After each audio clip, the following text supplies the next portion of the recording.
सो BSc part second के सभी बच्चों का हमारी वीडियो श्रृंखला में स्वागत है। फिजिकल केमिस्ट्री के चैप्टर में हमने बच्चों वीडियो जो पहला देखा था, इससे पहले का जो वीडियो हमने उसमें thermodynamic derivation of law of mass action देखा था और बात ही काफ़ी खूबसूरत तरीके से। और उससे पहले वाले में हमने लॉ ऑफ मास एक्शन देखा था, करैक्टरिस्टिक ऑफ केमिकल इक्विलिब्रिया, फिर लॉ ऑफ मास एक्शन, और नेक्स्ट देखा था हमने thermodynamic derivation of law of mass action. आज के वीडियो में हम explanation of law of mass action को पढ़ेंगे और समझेंगे। द्रव्य अनुपातिक क्रिया नियम को समझाना, इसका एक्सप्लेनेशन, इसकी व्याख्या। तो कैसे व्याख्या की जा सकती है हम देखें। The law of mass action can be explained on the basis of molecular collision theory as. द्रव्य अनुपातिक क्रिया नियम को मॉलिक्यूलर कॉलिजन सिद्धांत के आधार पर समझाया जा सकता है या उसकी व्याख्या की जा सकती है। कैसे व्याख्या की जा सकती है द्रव्य अनुपातिक क्रिया नियम की? मॉलिक्यूलर कॉलिजन थ्योरी के आधार पर। तो देखें इसमें, we assume that a chemical reaction occurs as a result of the collisions between the reacting molecules. तो पहली ही बात इसमें यह कही फर्स्ट पैरा में कि हम ये मानते हैं कि रिएक्टिंग मॉलिक्यूल्स होते हैं या क्रियाकारक अणु हैं, उनके बीच में टकराहट या कॉलिजन के परिणाम स्वरूप ही रासायनिक अभिक्रिया होती है। पहली बात, क्रियाकारक अणुओं के आपस में टकराहट या टकराने के कारण उनके परिणाम स्वरूप रासायनिक अभिक्रिया संपन्न होती है। Although some of these collisions are ineffective, यद्यपि इनमें से कुछ collisions हैं वो अप्रभावी होते हैं, ineffective होते हैं। The chemical change produced is proportional to the number of collisions actually taking place. Chemical change produced is proportional to the number of collisions actually taking place. तो जो रासायनिक परिवर्तन उत्पन्न होता है वह वास्तविक रूप से होने वाले टकराहट की संख्या के समानुपाती होती है। कितना टकराहट होता है, कितनी कॉलिजन्स हो रही हैं, उस संख्या की समानुपाती होती है। Thus, at a fixed temperature, the rate of reaction is determined by the number of collisions between the reactant molecules present in the unit volume. तो एक स्थिर ताप पर, फिक्स तापक्रम पर, नियत ताप पर किसी भी अभिक्रिया की जो रेट ऑफ रिएक्शन है, अभिक्रिया की दर है, वो एक यूनिट वॉल्यूम में, इकाई आयतन में जो इतने रिएक्टेंट मॉलिक्यूल्स उपस्थित हैं और उनकी संख्या के आधार पर जो है निर्धारित की जाती है।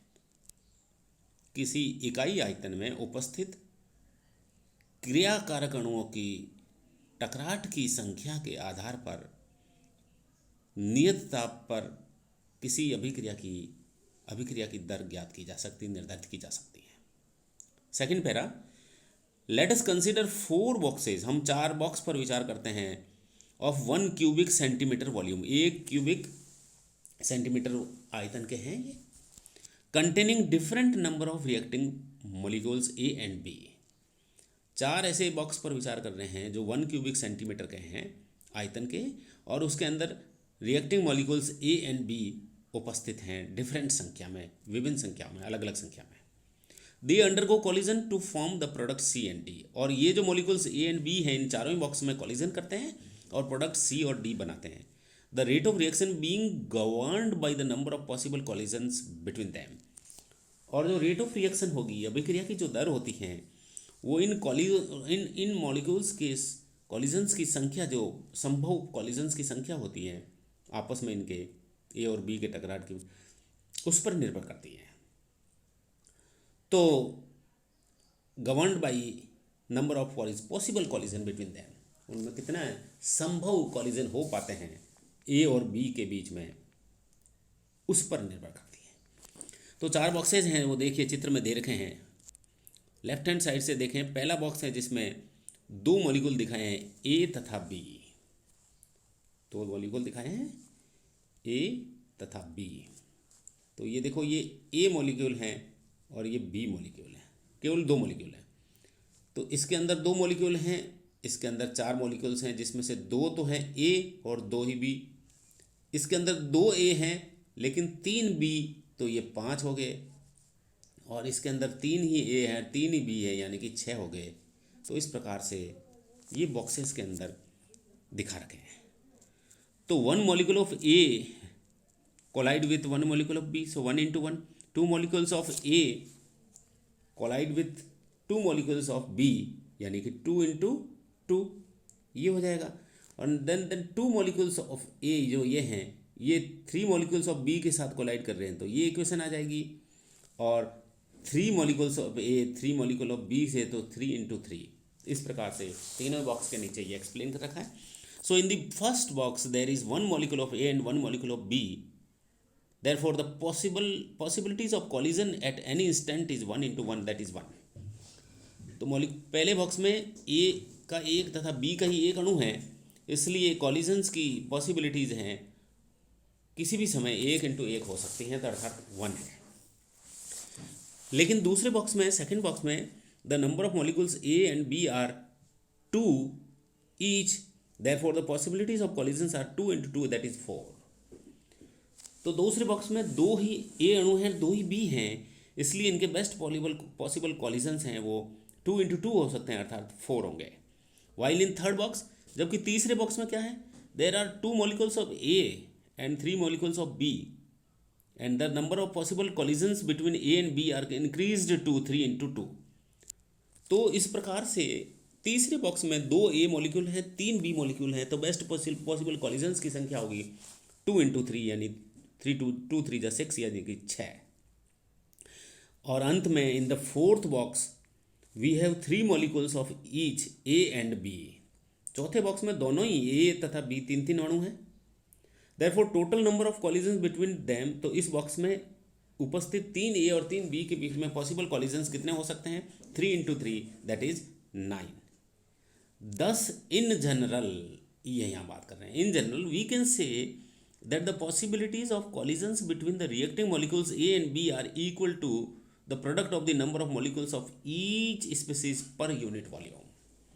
तो ये कहा सकता है, सामान्य रूप से ये कहा जा सकता है कि A और B में जो पॉसिबिलिटीज ऑफ कॉलिजन हैं, टकराहटों की संख्या की संभावना है, वो प्रत्येक स्पीसीज की उस इकाई आयतन में उपस्थित संख्याओं के गुणनफल के बराबर होती हैं। Since the rate of reaction is determined by molecular impact, और चूंकि हम ये जानते हैं कि अभिक्रिया की दर जो है, रेट ऑफ रिएक्शन है, वो मॉलिकुलर इम्पैक्ट्स के द्वारा ही ज्ञात की जाती है, निर्धारित की जाती है। Therefore it is proportional two moles per unit volume.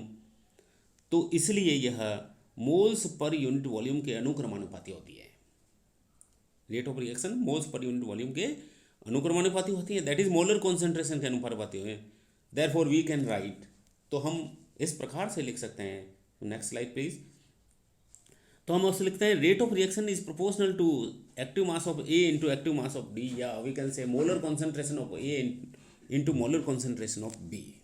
तो इस प्रकार से हम इसको इंगित कर सकते हैं रेट ऑफ रिएक्शन को। So rate of reaction is defined as molecular concentration of A and molar concentration of B.